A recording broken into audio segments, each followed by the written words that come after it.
Hello guys, may natuklasan po akong paano po mapagaling ang inyong sugat sa daliri na hindi na lumala po. Ito po guys, gamitan nyo lang po ng kandila. Kumuha kayo ng kandila, tapos patakan nyo ng kandila ang sugat sa inyong mga daliri na kahit na 5 times lang po nyong patakan. Sure po ako na gagaling ito agad, hindi nasasakit. Subok ko na to po guys, kasi palagi po akong may sugat sa aking daliri, kung minsan sa paa na konting sugat. Ang ginagawa ko po ay pinapatakan ko ng kandila ito ng mga 5 times. Ganun po yun. Sa una, siyempre masakit ang patak ng kandila dahil mainit. Pero pag ito'y palagi nyo lang pinapatakan, hindi na masakit kasi nasanay na guys. Kaya sana gawin niyo po ito. Mabisa po ito. Subok ko na po. Ginagawa ko ito palagi kung may sugat ako.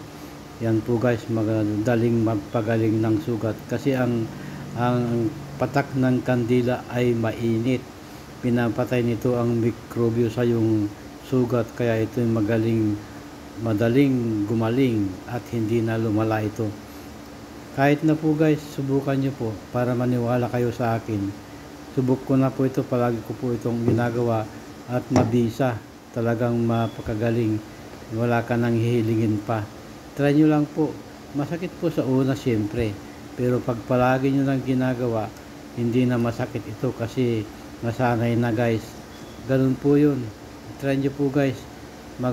Sindi kayo ng kandila, tapos yung patak ng kandila ilagay nyo sa sugat ng inyong kamay o kahit na saan mamampanig ng inyong paa o kamay. Pwede rin po kahit na saan banda. Pag nagustuhan nyo po ang video kong ito, please like, comment, and follow for more. God bless. Mua. Thank you for watching guys. Thank you. Good afternoon people.